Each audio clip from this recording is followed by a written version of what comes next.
Hello and welcome back to another episode of Inside Voices First Takes that will be lost in time like tears in rain.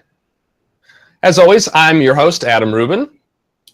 And I am Colin, and I'm very sorry you had to hear that intro from Adam. And today, in case you hadn't guessed, we are discussing Blade Runner 2049.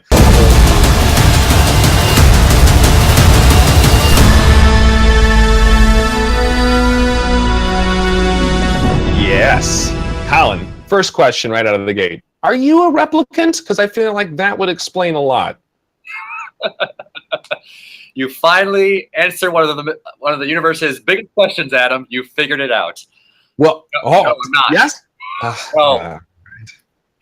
No. Back to the drawing board with you then. How dare you? And also, how dare you quote the wrong movie for this episode? Don't quote the first movie for the second movie. You quote the wrong That's Blade Runner. Yeah, the first one, not 2049. Get the right movie right.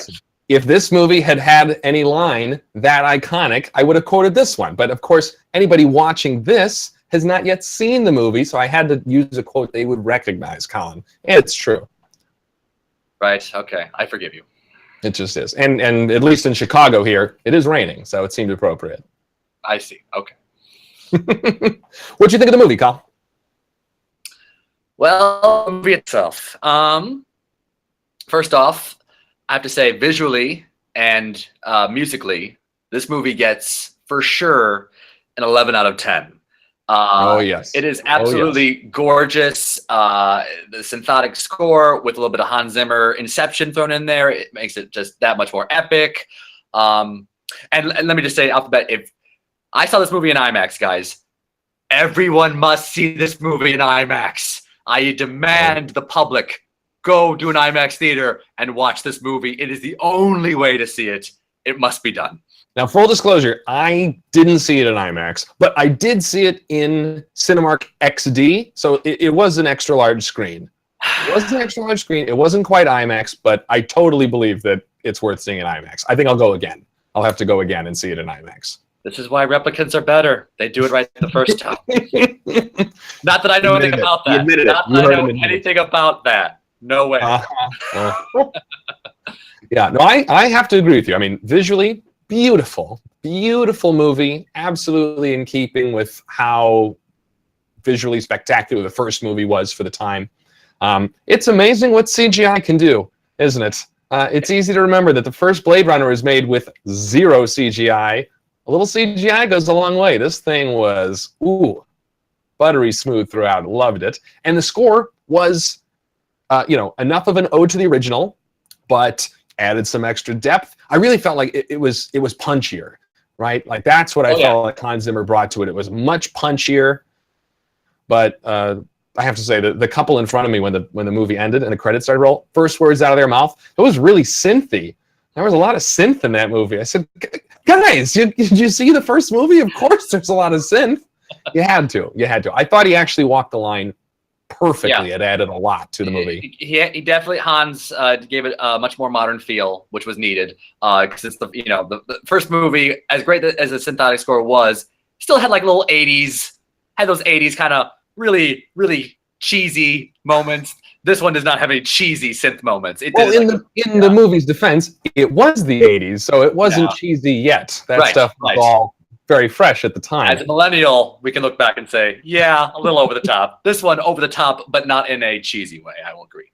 No, definitely not. I thought it worked. I thought actually that was maybe the most successful part of the film, is the fact that between those visuals and that score, they had that thickness in the atmosphere to the film throughout that never let you go. Like the whole time you're watching this movie, it felt like I am in another place. They did not skip on the budget at all with like production design, the CGI, cinematography. Like, no. Yeah, it looks just like the Blade Runner world we last saw in the first movie, for sure. I agree. But I'm not, and besides the fact that they spent a lot of money on it, I mean, there are plenty of movies that don't skimp on the budget, but yet do not achieve the consistency, right? It's a slow movie. I think we can agree on that. The first movie is an even slower movie, But this is a movie that's not in a rush to do anything, and it would have been very easy for it to lapse as you went along. But I thought they kept up the atmosphere the whole time, just with those visuals and with that score. They never let it slip. I was very impressed by that. And I definitely agree with you, and that this is a marathon of a movie. Okay. So before we go any further, we should say we're not going to go to spoilers before we talk about it. So I'll let you do the honor. Before we go into spoilers, see the movie? Don't see the movie. What's our recommendation? If you see the movie, which I say you do, you must see it on IMAX or the biggest screen. If you don't have the money or you don't have an IMAX, don't bother. It's not going to be as good. So you have to see it on a big screen. So I say see it, but only if there's a big screen near you. What if people just sit very close to a regular screen? Accept that. I think that's fine. Then you might get, I don't know, you might get a seizure or something. So many visuals. There's definitely one scene in particular that might give you a seizure. If you're prone, I will say, if you're prone to seizures from blinking lights, this is not the movie for you. But if you're not prone to seizures, I also agree. See it. It is a really interesting experience.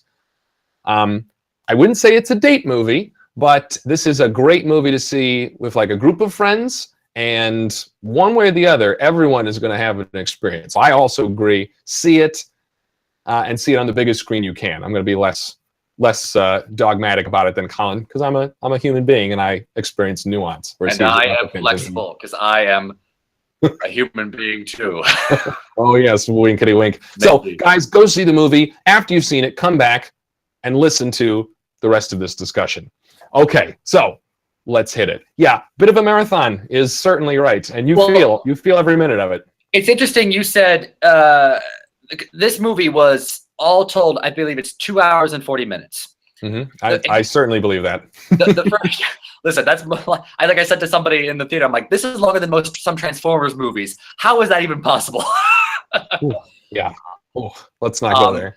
But you just said that the first one to you feels longer. Is that what you said? Not longer, but it's slower. Slower. Okay.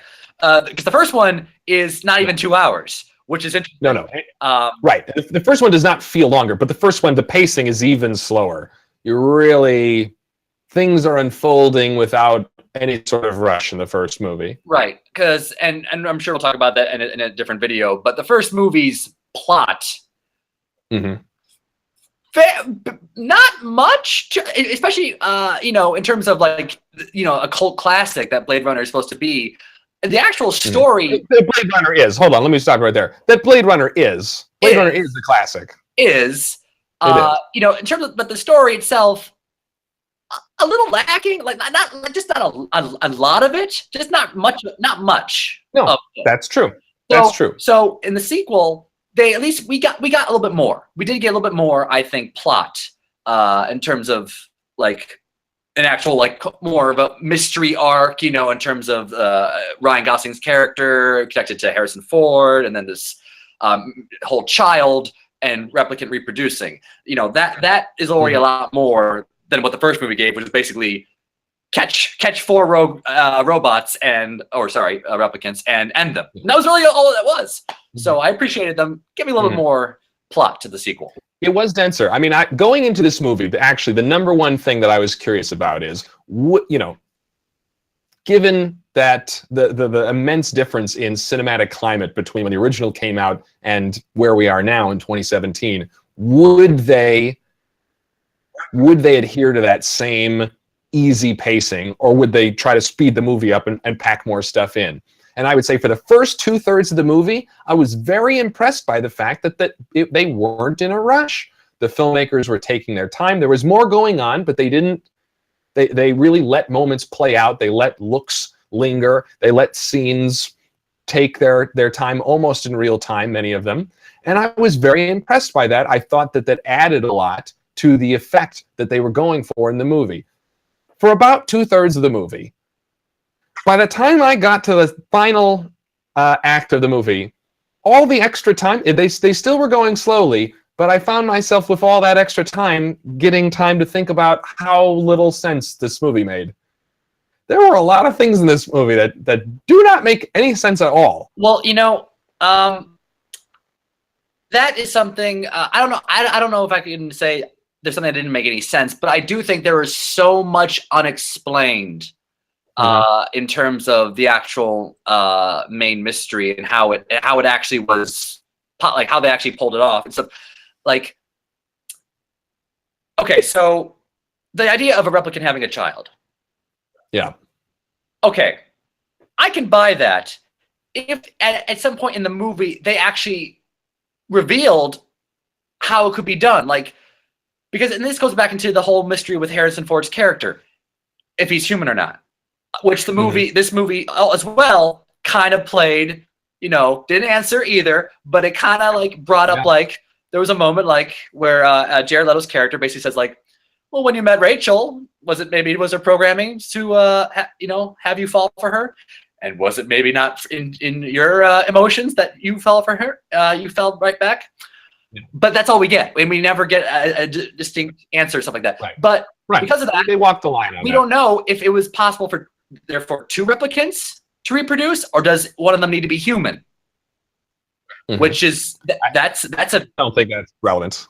I think it is. Why is that relevant? It shows that replicants, as much as they want to self-reproduce, and that was the whole point of this, like, in terms of like trying to make new product, either for the slave labor off-world or for this rebellion movement who wants to just take over. More soldiers. If they still need humans, though, then in its essence, they're not really self-producing or self-reproducing. They still need to rely on humanity as well.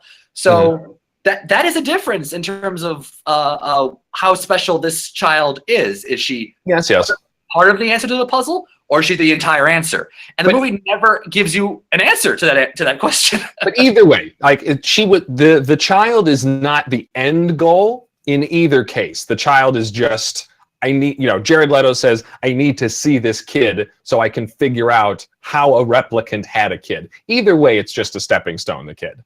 So I feel like, you know, while the 2 scenarios you lay out are different, for the purposes of this movie, they're not that different. Because really, it's a bit of a MacGuffin. You know, it's really just what everybody's after.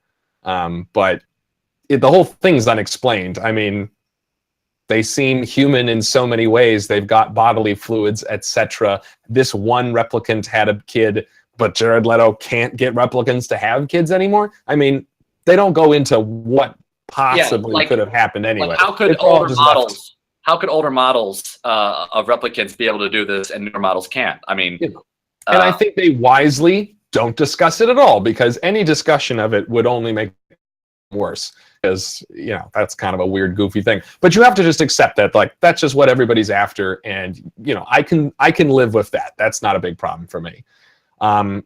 Here's a huge problem for me. Yes, what?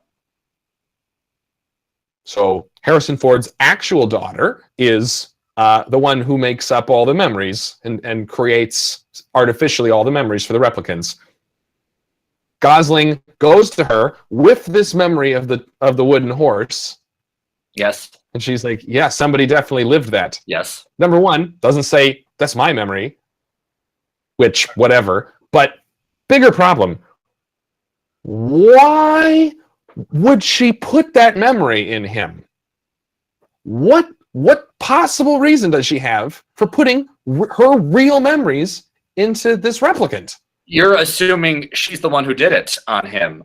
Yes, of course I'm assuming that. Then that would be maybe the wrong assumption. She never says, like, when she was looking at the memory, like, oh yeah, this is my work. Or like, oh, this is definitely something I did to you. No, but it's her memory, Colin. Yeah. And who else would have her memory? Listen, you can get memories from tons of people, I'm sure, in the society who can, like, or held in a lab or something. No, you can't. That's not important. That's not an important question. Important. That's very important, Colin. She put that memory in him. For what possible purpose? I think that the rogue group of the soldiers did. I think they because remember the woman with the one eye knows who the daughter is. So she would have access to her probably, and maybe she extracted the memory while she was asleep as a kid. Or remember, she was babysitting her as a kid. She was the one in the photograph holding her. The memory is from her time in the orphanage. The one-eyed replicant woman wasn't in the orphanage. It had to be from after that. Okay, but I think she was still keeping tabs on her because she still knew where she was because No, she didn't. She did because she says we know where the child is. She's safe. So obviously she knew where she was. Well, okay, she stored her in a bubble, and she knows she's in the bubble. I'm just saying they might have had access, and maybe when she was unconscious, having a nap, they could have extracted the memory. But they manufacture these robots, and the people who manufacture them put the memories in. Why would the one-eyed woman have risked the girl's life stealing her memories and planting clues in robots? As Deckard said, there was a whole big plan of hiding her, okay, and involved many different steps. I'm sure one of the steps was extract girl's memory at some point and put it in a replicant guy's memory, so make it think like he's the actual child instead of her. It was all about misdirect, like it showed in the DNA analysis how the male was alive and the female wasn't. It was just part of the plan as well. You think that making a replicant think that they were the kid, like what? That's so convoluted. I reject that completely. Oh well, I totally accept it because it worked because the Jared Leto character and his first first lieutenant, the woman, totally thought also because remember then Ryan Gosling couldn't pass his baseline test, and that's when you know like he's a replicant with feelings. Oh, okay, this is obvious that he must be the child. All replicants have feelings. That's why the baseline test exists. But you know what I'm saying. You know, it further proved the idea of nobody thought. No. Nobody thought other than Ryan Gosling. No one thought that Ryan Gosling was the kid. No one thought that he was the child, because otherwise they wouldn't have left him in the middle of Nevada when they kidnapped Harrison Ford. They would have taken him with them. He was the thing they wanted. They're only kidnapping Harrison Ford to try to track the kid down. So don't give me that. This doesn't make any sense. You're right about. Okay, I guess they didn't think he was a child, but somebody else did think he was. The hologram. Only him. The hologram woman. Well, him and the hologram, yes, but nobody knows what the hologram is. And let me just say, of all the things in Blade Runner 2 with replicants and everything like that, it was the hologram woman that broke my heart in terms of what happens. Yes, for sure. That was so sad. See, now sad. Blade Runner 3 has to be about how holograms become real and get feelings. That's the next branch to do it. Yeah. We haven't even settled the replicant thing yet. You already want to go to the next one? Blame the sequel. They introduced a whole new technology with holograms now having feelings. Colin, I think you just need to watch Ex Machina till you feel better. By the way, before we run out of time, I have to say, of all the visuals in this movie that were fantastic, there was one that I was truly stunned by.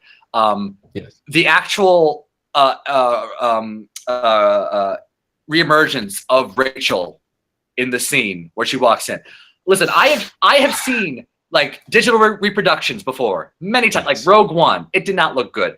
Ant-Man, it did look good, but you could still tell, they did a digital thing to him. This was the Tron. This was the first time. Tron, thank you. This was the first time, like that. I could not tell it was a digital version.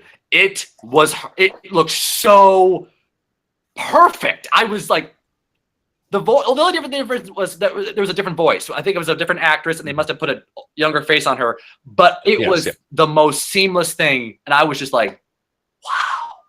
Man. Listen, I'm glad you liked it so much, and if you did, full credit to our alma mater, because USC's scan troop were the ones who did the facial reflection scanning for that scene. But I definitely could tell it was digital, and more importantly, and I think the tech is not quite there yet. But more importantly, why do we have to replicate how actors and actresses looked in the past in every movie these days? Why can't we do one thing why do we have to do that in every movie? I don't get it. It's not there yet. The Uncanny Valley rules the roost. Why are we obsessed with pushing this so hard? I disagree with that. I think this is the first time the Uncanny Valley has been triumphed. It has been conquered. And of course, it's a Blade Runner movie to do it. It makes total sense to me. Well, at least this was the most thematically relevant one ever. I'll give you that. At least they had a reason. Yes. All right. So we're out of time here. How do you score this movie? It was a little too slow for me still. There was a little bit more to a plot. I just wish they explained more about this stuff in the sequel. So I'm going to give it 7.5 out of 10. And you know what? We're going to be very close again. Can you believe that? Nice. I'm going to give the movie a 7 out of 10. Visually beautiful, Atmosphere was great. Didn't make a lot of sense, but I didn't care that much. It's an experience. And on that note, thank you so much for joining us for another episode of Inside Voices First Takes. We'll see you right back here next time. And Colin is a replicant.